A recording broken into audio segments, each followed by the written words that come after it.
pas mis de chemise aujourd'hui. Hop. Ah.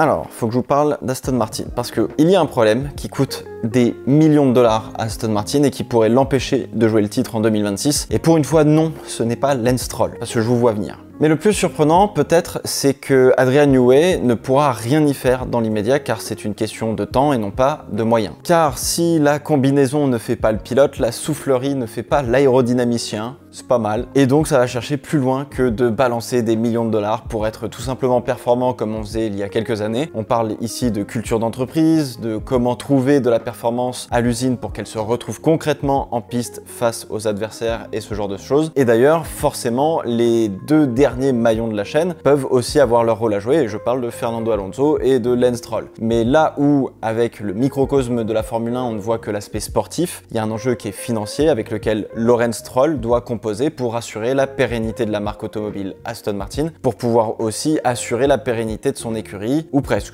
Parfois c'est peut-être même l'inverse. J'ai donc une question pour vous, est-ce que le projet Aston Martin est toujours aussi désirable qu'on aime à le penser? C'est bien plus complexe que vous ne le pensez, et je vais essayer d'être le plus complet dans cette vidéo. Là aujourd'hui on est aux 24 heures du Mans, donc forcément le décor a un peu changé, et il fait chaud, donc j'ai pas mis de chemise. Adrian Newey passe enfin le pas de porte de la toute nouvelle usine Aston Martin aux abords de Silverstone. Il est temps de se mettre au travail et de faire un état des lieux de l'équipe dans laquelle il a signé pour l'amener tout simplement au sommet. Avant de commencer à se mettre sur le projet 2026, il faut pouvoir comprendre l'ensemble de ce qu'il se passe dans l'équipe. Il faut pouvoir mettre tout le monde dans la bonne direction pour ensuite soit valider, soit recréer des fondations solides pour le projet Aston Martin, que ce soit pour 2026 ou au-delà bien évidemment. Adrian Newey a donc fait le tour de l'usine, pris ses notes et on l'a vu venir à Monaco sur un Grand Prix, arpenter la grille avec son fameux carnet rouge et ses notes sur ses adversaires, mais il est surtout venu voir comment fonctionnait l'équipe de course sur un week-end et pour voir aussi son exécution du début à la fin. Et quand je parle d'exécution, c'est pas que en piste, hein, c'est sur l'ensemble du week-end, comment tu montes, démontes, machin, truc, les voitures, le box, etc. Et les résultats ne sont pas bons depuis le début de la saison. En piste, c'est plus que timide et ça se bat pour sortir de la Q1 en règle générale. La voiture, elle est pas bonne, mais le plus gros problème, c'est la face immergée de l'iceberg, tout ce qu'il y a en dessous, et c'est tout ce qui se passe à l'usine et ce que nous on voit pas. Aston Martin bénéficie de sa nouvelle usine flambant neuve, construite à coût de centaines de millions de dollars par Lawrence Stroll, de son nouveau simulateur aussi dernier cri depuis maintenant quelques mois, et de sa toute nouvelle soufflerie depuis quelques semaines qui est maintenant opérationnelle. Et en fait le problème d'Aston Martin est très simple, l'écurie n'arrive pas à trouver la corrélation entre la soufflerie, le simulateur et ce qui se passe dans la réalité, c'est-à-dire en piste. On peut le dire, en fait ils avancent à l'aveugle depuis presque 2 ans, ne comprennent pas pourquoi ils performent quand ils performent pour le coup, et pourquoi ils performent pas quand ils performent pas. Alors ils se sont fait prendre dans les mailles du succès du début de saison 2023 avec une voiture qui fonctionnait très bien, mais ne se sont pas posé la question de pourquoi ça fonctionnait si bien et vers où fallait aller ensuite, parce qu'elle a masqué peut-être certains défauts. Et ça a tâtonné à coups de canne blanche entre guillemets, ou alors, si je veux prendre un exemple un peu plus drôle, c'est Gilbert et Bertino qui règlent leur montre dans Taxi 4 pour vous donner un autre exemple. Sachant qu'ils utilisaient des installations différentes avant que l'usine soit finie et opérationnelle, ce n'est donc pas un problème d'outils, mais plutôt un problème de celui qui le tient. Donc c'est plutôt un problème de process, je dirais. Je doute qu'il y ait eu des ingénieurs incapables chez Aston Martin pendant toute cette durée, bien au contraire. Le modèle aérodynamique n'est pas le bon, que ce soit dans la simulation ou en soufflerie ou même en CFD, donc mécanique des fluides par ordinateur. Le modèle de pneu, le fameux tire model dont on parle pour les jeux de simulation, n'est pas bon non plus, et le ressenti des pilotes ne correspond pas avec les chiffres qu'on trouve sur les outils de l'usine, que ce soit le simu, la soufflerie, etc. En fait, ce qu'il faut savoir, c'est qu'un problème de corrélation, c'est absolument chiant au possible parce que ça revient à chercher une aiguille dans une botte de foin. Et ça, du coup, ça prend du temps parce que faut tout reprendre à zéro et t'as pas le choix. Alors, ils ont beau avoir le meilleur matériel du monde de la Formule 1, il n'est pas calibré correctement, il n'est pas optimisé pour fonctionner à son plein potentiel. Et ce constat, il a été aussi fait par Andy Cowell, qui est arrivé un peu plus tôt dans l'écurie britannique et il a déjà mis la main à la pâte pour, entre guillemets, arrêter un peu la folie. Le but est de tout reprendre, soufflerie, CFD, simu, données piste, ressenti des pilotes à chaque moment où ils sont derrière le volant, et Et tout cela, ça s'est matérialisé par une amélioration qu'ils ont apportée à Imola et qui a enfin fonctionné. Bon, maintenant qu'on reprend la main sur tout chez Aston Martin, combien de temps ça va prendre? Parce que c'est ça aussi la question. Et ça va prendre du temps parce que c'est 2 ans, selon Adrian Newey, pour être au top du top de l'optimisation de ces outils et pouvoir délivrer de la performance depuis la planche à dessin jusque sur la piste. Donc autant vous dire que le projet 2026 est forcément un peu en retard de quelques mois. Du moins, Adrian Newey aimerait avoir plus de temps, mais j'ai envie de vous dire que tout le monde aimerait avoir plus de temps sur la grille et c'est aussi un peu le jeu.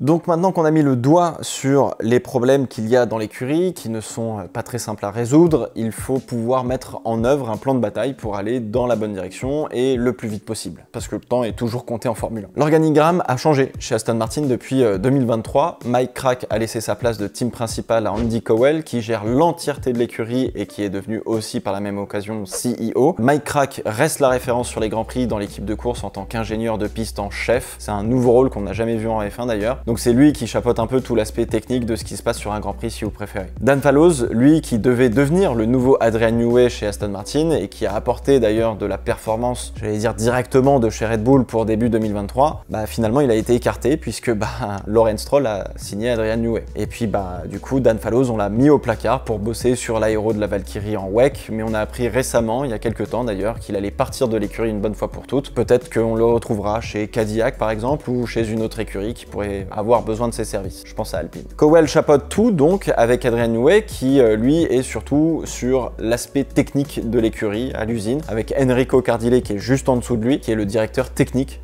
pour le coup, et en dessous de Cardile on retrouve Bob Bell ou encore Luca Furbato, donc ça reste des gros noms en termes d'ingénieurs. Alors évidemment je vous ai parlé d'Adrian Newey qui a fait un petit peu son petit audit interne etc, mais Cowell il a engagé lui aussi des actions depuis qu'il est arrivé où il a fait en sorte d'éliminer tous les doublons dans l'émission des uns et des autres dans l'écurie, et il a clarifié par la même occasion tous les rôles. Comme ça, au moins, on est sûr qu'il n'y a pas de l'énergie qui est perdue. Alors derrière, ça prend naturellement du temps sur la mise en route et on a une inertie qui se crée avant de voir des résultats concrets qui se retrouveront en piste. Si vous regardez chez Williams, ça a pris 1 an et quelques et il reste encore énormément de travail alors que c'est une écurie de taille beaucoup plus modeste et qui a moins de complexité. Aston Martin, ça a triplé de volume en termes d'employés en 4 ans. Je sais pas si vous vous rendez compte, c'est énorme et derrière, il faut pouvoir manager tout le monde et les faire bosser et optimiser entre guillemets la force de travail. C'est d'ailleurs aussi ce que souhaite Andy Cowell, de se servir de 2025 pour bosser les process de l'entreprise, de la planche à dessin jusqu'à la piste. Peu importe l'amélioration et la performance qu'ils arriveront à trouver, en fait le but c'est de valider le fait qu'une idée soit exécutée correctement entre la recherche, la conception, la validation par la CFD, la soufflerie, le simulateur, la fabrication de la pièce en elle-même et puis de bien retrouver tout ce qu'on a cherché à l'usine entre guillemets sur la piste. Et si on doit utiliser entre guillemets une paraphrase que j'ai entendue, je sais plus sur quelle vidéo, les données de Williams ou d'Aston Martin engrangées aujourd'hui sont plus importantes que les points qu'ils peuvent marquer. Et c'est vrai. Alors oui, Aston Martin a dû se tourner vers 2026 pour tout ce qui est conception, mais elle doit pouvoir bosser toujours sur 2025 pour faire travailler l'entièreté de l'équipe, de l'usine à la piste, tout ça en synergie, en amenant des améliorations pour les valider dans le réel et continuer de valider par la même occasion les process et les outils dont elle se sert. Autrement, ça sert à rien de se mettre à fond sur 2026 et avoir des process pourris qui font que en fait ça se retrouve pas du tout en piste. C'est méga dangereux. Alors oui, Lance Stroll et Fernando Alonso doivent prendre leur mal en patience, mais aujourd'hui, et finalement avec du recul, ça l'a toujours été peut-être, mais ça reste mon avis qui a changé entre temps, c'est que c'est un line-up de transition et de construction. Chez Aston Martin, ils doivent faire un gros move pour asseoir un vrai line-up un de ces jours. Au final, avec tout l'amour que je porte pour Fernando Alonso, sportivement parlant, et dans le contexte actuel d'Aston Martin, ça reste un rôle de Sebastian Vettel 2.0 si vous préférez. Il apporte de l'expérience, oui, il apporte de la vitesse, et il est là quand il faut scorer des points s'il n'a pas de malchance, mais c'est à peu près tout quoi. Et là où on part souvent du principe qu'il faut juste remplacer Lance Stroll pour avoir un bon line-up et garder Fernando Alonso, en réfléchissant un peu et en faisant cette vidéo, je trouve que c'est pas suffisant quand on voit leur ambition. On peut qu'avoir qu'une projection entre guillemets court terme avec Alonso et c'est pas la future star d'Aston Martin. Donc il est voué dès le départ à être remplacé et maintenant assez vite. En fait, le plan pour Alonso, c'était de signer chez Aston Martin pour jouer le titre en 2025. Sauf que tout ne s'est pas passé comme prévu et maintenant, la meilleure possibilité pour jouer le titre, c'est le chamboulement de toutes les règles pour 2026 et espérer que Aston réussisse à sortir devant. Mais ça en prend pas trop la direction. Alors, est-ce que Alonso raccrochera le casque fin 2026? Seul le temps nous le dira, ça dépendra de plein de facteurs, si la voiture est performante, si la course est amusante avec cette nouvelle réglementation, s'il est pas trop fatigué de faire 24 grands prix par an et de bosser dans le simulateur, de développer une voiture, etc. etc.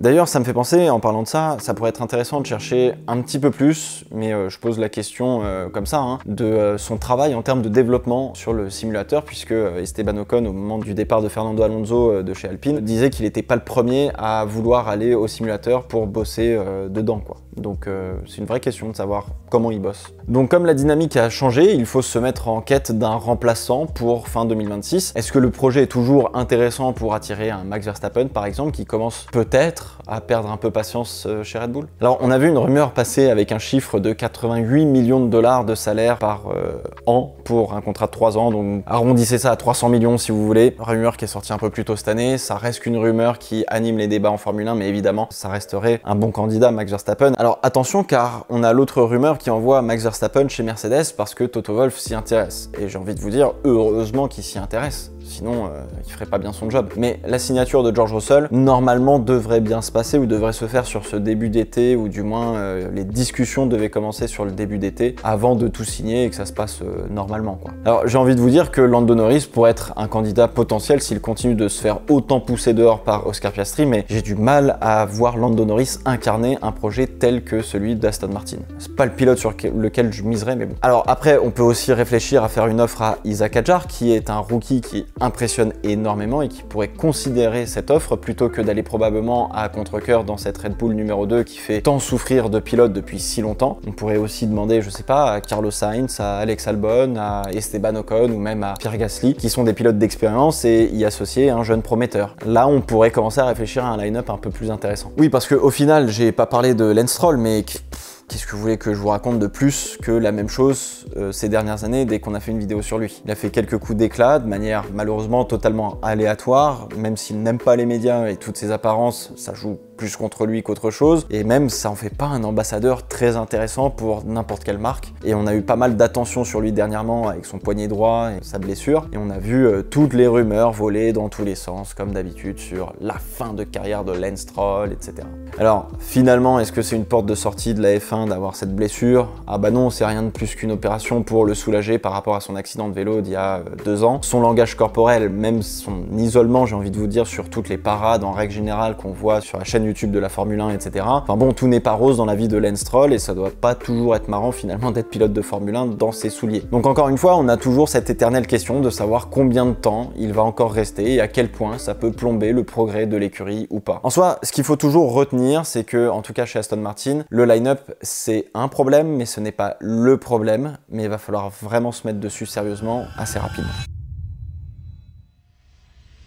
Bon alors on pourrait s'arrêter là, mais ce serait omettre un domaine qui a quand même son importance et qui s'appelle l'argent. Parce que oui, on part généralement du postulat qu'avec une fortune de 3,8 milliards de dollars de Lawrence Stroll, lui il est large pour financer une écurie de Formule 1, se faire un kiff. En réalité c'est un petit peu plus compliqué que ça. Alors vous savez aussi que par un consortium, un groupe d'investisseurs si vous préférez, il a récupéré le contrôle d'Aston Martin, et donc il travaille non seulement à donner tous les moyens pour que son écurie de Formule 1 devienne championne du monde depuis son rachat en 2018, le rachat de ses actifs si vous préférez, hein, pour être un peu plus précis, mais il doit maintenant aussi propulser la marque Aston Martin pour pouvoir tout simplement vendre des voitures et avoir une marque qui fonctionne correctement. Et alors c'est là où ça coince un petit peu, c'est que les résultats d'Aston Martin l'année dernière n'étaient pas très bons. Je parle des résultats financiers. Tout comme le secteur du luxe en règle générale, ça a pris un coup dans la gueule. Pour vendre des voitures, Aston Martin, comme d'autres marques présentes en Formule 1 comme Alpine notamment, compte sur 2 très gros marchés, les États-Unis et l'Asie. Alors aux États-Unis, il y a toujours le problème des tarifs de Donald Trump qui ralentit entre guillemets tout le marché. Et en Asie, et en particulier en Chine, on a le fameux Luxury Shame dont je vous ai parlé dans la vidéo sur Audi en fin d'année dernière, et ça s'applique toujours. Donc ces 2 gros marchés sont au ralenti et c'est un vrai problème. En fait, il s'avère s'avère que Aston Martin aurait beaucoup apparemment de voitures invendues justement sur ces marchés-là, et donc ça complique encore un peu plus les affaires. Alors Stroll et ses investisseurs ont mis énormément de cash dans la marque, et on parle d'un montant aux alentours des 600 millions de dollars investis, et je parle pas de l'écurie de Formule 1 parce que c'est une autre entreprise, là on parle vraiment de la marque Aston Martin, et ça devrait continuer sur 2026 de cramer un peu de cash entre guillemets, donc il va falloir trouver des solutions, surtout que la marque a une dette qui s'élève aux alentours d'1 milliard de dollars. Mais qu'est-ce que ça a à voir avec l'écurie de F1 en vrai? Et c'est votre question et je le comprends. Et bah justement, histoire de donner un peu d'air frais à la marque, l'entreprise Aston Martin Lagonda du coup, donc le constructeur automobile, a vendu une partie de ses parts dans l'écurie de Formule 1. Ça lui permet de récupérer un peu de cash et ils ont en même temps mis en place un modèle d'investissement un peu particulier que j'ai pas encore bien piégé pour le coup, malgré avoir mis un peu les doigts dedans. Mais il y a des trucs plutôt cool pour les investisseurs qui veulent investir sur Aston Martin, notamment vis-à-vis de l'écurie de F1 je crois. Donc ce n'est pas Aston Martin le constructeur automobile qui finance l'écurie de F1, ce qui serait un schéma assez classique comme c'est le cas par exemple avec le groupe Renault et Alpine, bien que tout cela commence un peu à changer dans le microcosme de la F1. Il faut donc construire une image de marque forte et ça passe naturellement par l'écurie de Formule 1, aussi le WEC, mais bon, le WEC c'est un peu particulier, surtout pour Aston Martin, et même si gagner est l'objectif principal, il faut en faire une marque attrayante pour les clients et les investisseurs. Et un des exemples intéressants, c'est qu'ils ont signé avec Elemis, si je dis pas de bêtises, qui est une marque dont la propriété revient à Occitane, que vous connaissez, l'Occitane en Provence, vous savez, ça c'est les crèmes, les shampoings, etc., et qui est sur le domaine donc de la skincare. Et aujourd'hui, la Formule 1, c'est 41% de femmes dans l'audience, donc c'est un vrai premier pas de ce côté-là. Et donc Aston Martin peut être une marque qui peut incarner pas mal de choses et qui peut aussi se féminiser entre guillemets. Alors à terme, le but c'est que Lawrence Stroll & Co, comme on dit, arrive à reprendre le contrôle total entre guillemets d'Aston Martin, ou du moins de faire passer l'entreprise du public au privé pour être plus tranquille, pour reconstruire la marque, pour enlever cette marque des marchés entre guillemets financiers et avoir une entreprise tout simplement privée quoi. Donc vous voyez, Lawrence Stroll, il a du boulot et pas que sur l'écurie de Formule 1, et les rumeurs que ses investisseurs lui mettent la pression pour virer son fils sont encore invérifiées, même si en raccrochant un peu tous les bouts, on pourrait se dire que, mais ils ont d'autres chats à fouetter quoi. Le projet F1, à cause du bon début 2023, s'est embarqué dans la mauvaise direction et a pris du coup 2 ans de retard. Ils opéraient à l'aveugle et mettre au point les outils et en tirer le maximum, bah, ça prend du temps, surtout que les process sont pas encore au mieux, et donc ça prendra encore 2 ans selon Adrian Newey. Ils ont des moves à faire sur le marché des pilotes d'ici fin 2026 pour avancer dans la bonne direction encore une fois, même si c'est pas le plus gros problème à l'heure actuelle. Bref, dans tout ce tourment, les règles de 2026 devraient nous donner pas mal de différentes approches sur beaucoup d'éléments de la voiture, que ce soit l'aéro, mais aussi le moteur et le fonctionnement de tout l'ensemble, la mise en température des pneus, etc. Il y a beaucoup de choses qui vont changer, donc ça va ouvrir naturellement la porte à potentiellement beaucoup d'erreurs de parcours qui vont être rectifiées au fur et à mesure par la suite, donc on verra bien ce que ça donne. Alors j'ai envie de vous dire, maintenant qu'on y voit plus clair et surtout qu'on comprend ce qui fonctionne et ne fonctionne pas, le projet Aston Martin m'attire plus qu'il y a 1 an par exemple, tu me diras c'est pas très difficile, où on les voyait complètement se perdre. Alors oui, ils ont encore une fois perdu 2 ans à cause d'une erreur de corrélation, ils ont perdu potentiellement des millions de dollars aussi dans l'affaire parce que bah ils étaient censés être un peu plus haut, et maintenant ils ont toutes les cartes en main pour avancer dans la bonne direction, à eux de faire le job et à eux d'essayer de faire en sorte qu'une écurie de Formule 1 qui porte la marque Aston Martin puisse tellement rayonner qu'ils arrivent justement à vendre des voitures de route. Le chemin est encore long.